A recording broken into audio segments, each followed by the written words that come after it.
customer downlines training ebook. Dito tayo sa loob. And papakita ko lang sa iyo saglit yung pinaka-content niya. Okay, so ito yung pinaka-content nitong training ebook na to. Right? So dito sa 3 closing methods, itong the consultant close ang gusto kong i-share sa iyo. Alright, so simulan na natin ngayon. Dito sa closing method na to, baga parang boss na boss yung dating mo. Okay? Para ka lang nag-i-interview ng mga nag-a-apply ng trabaho. So, para kang nag-i-interview ng prospects. Okay? Yun yung parang ano niya, yung magiging flow niya. Pero ang kagandahan at saka pinaka-nagustuhan ko dito sa method na to, bukod sa napaka-effective niya, ay napaka-simple at madaling i-execute. So, perfect to, lalo na kung nagsisimula ka pa lang or kung bago ka pa lang na networker. Okay? So, kung nagsisimula ka pa lang, kayang-kaya mo kagad i-apply or i-execute kagad ang closing method na to. Pero kung matagal ka na sa network marketing, well, that's much better. Actually, mas maganda yan kasi kumbaga solid na yung confidence mo for sure. Kumbaga mas madi-deliver mo na tong method na to ng smoothly at mas may execute mo siya ng mas maganda at mas maayos. Okay, pero don't underestimate the simplicity of this approach and this method kasi kahit napaka-simple niya ay napaka-effective at powerful niya.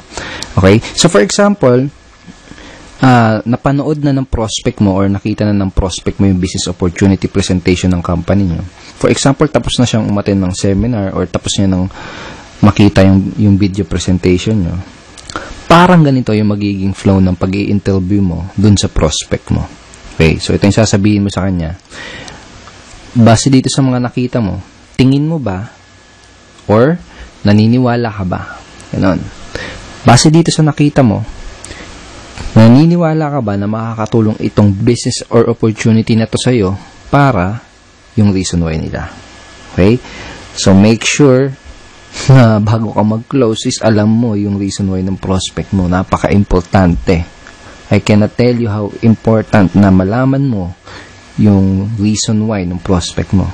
Okay, so for example, ganito. Base dito sa mga nakita mo, base dito sa napanood mo, naniniwala ka ba na makakatulong itong opportunity na to sa'yo para mapatapos mo ng pag-aaral yung mga anak mo? Okay? Parang ganun. Base dito sa mga napanood mo, tingin mo ba makakatulong itong business na to para matulungan mo yung asawa mo sa mga gastusin nyo sa bahay? Parang ganun. Okay? Pag sinabi ng prospect mo, oo, tingin ko makakatulong itong business na to. So, yun sa kanya, itanong mo sa kanya, magkano yung gusto mong kitain kada buwan working part-time? Or full-time, kung gusto niya ng full-time. Okay? So, for example, ito yung sinagot ng prospect mo, kahit siguro mga 20,000 lang muna na monthly income. Sabi mo, okay, that's good. Mga ilang oras kada araw o linggo ang pwede mong ilaan para sa business na to para ma-achieve mo yung 20,000 per month na income. Okay? So, sasagutin ka niya ng kung ilang oras. Sabihin natin, ang sinagot niya is mga 2 to 3 hours per day lang muna. Ganon. Sabihin natin, ganun yung sinagot niya. Ang next na sasabihin mo ay ito. Okay, sabihin natin na kumikita ka na ng 20,000 pesos na monthly income working 2 to 3 hours per day. Ano yung iba pang magiging benefit nun para sa'yo at sa family mo? Okay? So, using these lines, unti-unti nang kino-close ng prospect mo yung sarili niya doon sa business mo. Mga siya na yung mismo kasi nagsasabi ng mga benefit na makukuha niya doon sa opportunity mo di ba? So, napaka-powerful talaga nito. Okay? So, ngayon, sabihin natin, sinagot niya na, ito yung mga magandang magiging benefit yan para sa akin. Tapos, ang tatanong mo sa kanya, pag nasabi niya na sa'yo yung mga benefit na makukuha niya sa opportunity, ito yung next na itatanong mo sa kanya. May mga gusto ko pa bang itanong bago ka magsimula? Okay? O kaya, ano yung mga questions na gusto mong masagot ko bago ka makapagsimula? Or, bago ka magsimula sa business na to, may gusto ka pa bang malaman? Okay? Kapag sinabi ng prospect mo na, kapag basta kung may mga remaining questions pa siya, ang goal mo is masagot lang yung mga question na yun. Okay? Ang goal naman kasi talaga natin is mabigay lahat ng mga kinakailangan na information para makagawa ng informed at sariling decision yung prospect natin. Okay? So, for example, may objection pa siya natitira, kung may question pa siyang natitira, ang goal mo lang is masagot yun. So, make sure na napanood mo din yung video training number 2 natin dahil tinuro ko sa iyo yung mga dahil tinuro ko doon sa video training na yun kung paano mo sasagutin yung mga most common MLM objections. So, for example, sinabi na ng prospect mo na wala naman na, baga wala na siyang question. Ang magiging closing line mo ay ito. Okay? Sounds to me na ready ka nang mag-join. O kaya naman ay ito. Mukhang handa ka nang magsimula. Tama ba? Kaya, mukhang handa ka nang magsimula sa business na to. Tama ba? Pag sinabi mo yun sa prospect mo, pakinggan mo kung ano yung isasagot nila. Kasi doon mo malalaman kung may mga tanong pa sila or kung may mga objections pa sila. Okay? Kung wala na silang tanong, ang sasabihin lang nila, parang ganito, oo, ready na ako. Or, paano ba magsimula? Okay, kapag tinanong nila na ganun, kapag tinanong ka na nila kung paano ba magsisimula sa business mo, sabihin mo lang, okay, ganito yung next step na gagawin mo para makapagsimula ka na kaagad. Parang ganun.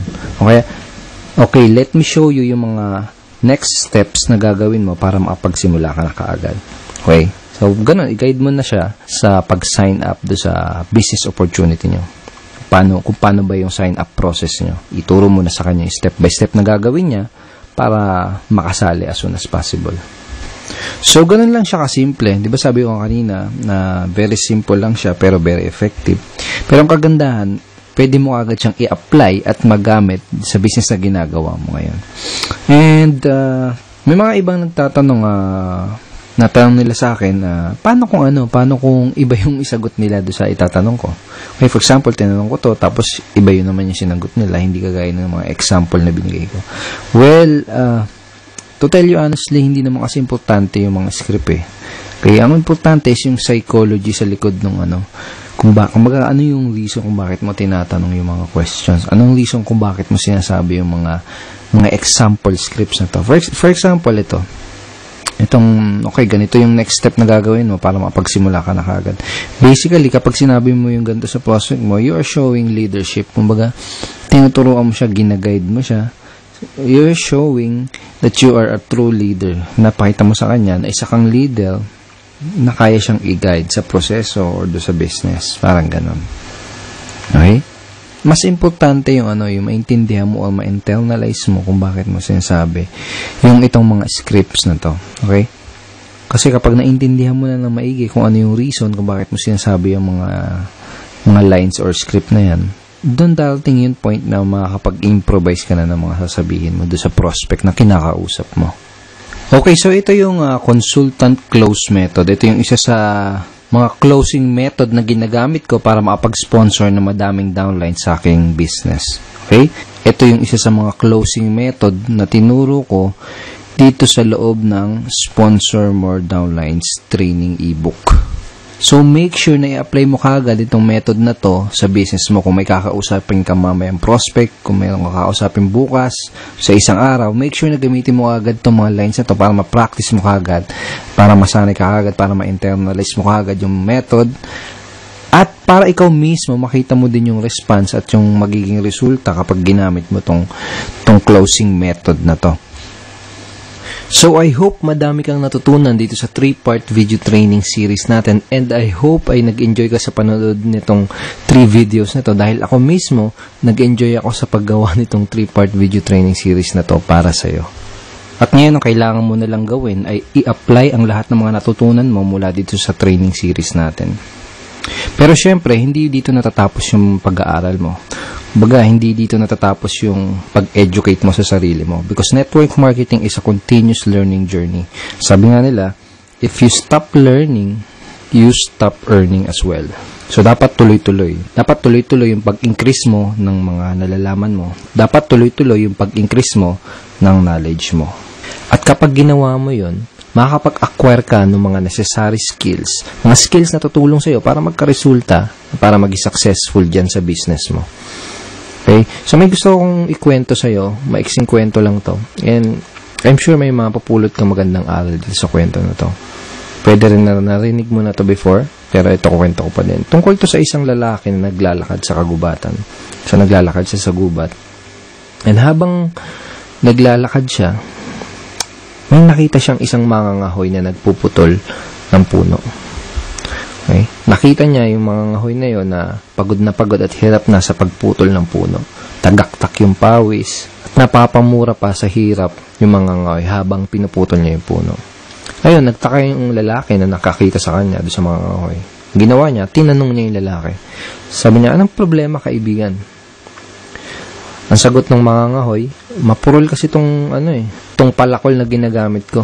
Kaya hindi ko maputol ng maayos tong puno. Ang sagot ng mga ngahoy. Sabi ng lalaki, bakit hindi mo hasain yung palakol mo?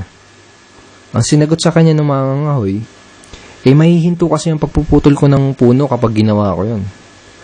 Mahihinto ako sa pagputol ng puno kapag hinasa ko tong palakol ko. Sagot ng mga ngahoy. Sabi ng lalaki, pero kung hahasain mo yung palakol mo, mas magiging mabilis at mas madali ang pagputol mo dyan sa punong yan. Ang sagot ng mga ngahoy, wala kasi akong panahon para huminto Habang mas lalo siyang napapagod doon sa ginagawa niya pagputol ng puno, habang mas lalo siyang pinagpapawisan doon sa pagputol ng puno na yun. So napailing na lang yung lalaki, tapos naglakad na lang siya papaalis, iniwan niya na lang yung mga ngahoy. Maraming mga networker ngayon ang kagaya ng mga ngahoy dun sa kwento. Karamihan ay hataw lang ng hataw. Araw-araw, hataw lang ng hataw. Kahit pinagpapawisan na, kahit hirap na, kahit wala pa ding resulta. Hataw lang ng hataw, hataw lang ng hataw. Kumbaga, hindi sila makapaglaan ng panahon para hasain ang sarili nila para mas maging effective at mas maging efficient dun sa ginagawa nilang negosyo. Now, I want to congratulate you. Dahil the fact na pinapanood mo ngayon ang video na to, katunayan lang yan na gusto mo maglaan ng oras at willing kang hasain yung sarili mo. Willing kang hasain yung mga skill mo. Pinatunayan mo sa sarili mo na willing ka talagang maging successful. So, congratulations. Tama yung ginagawa mo. Pagpatuloy mo yan. Once again, thank you very much for watching our training video series. Kung nagustuhan mo ang video training series na to,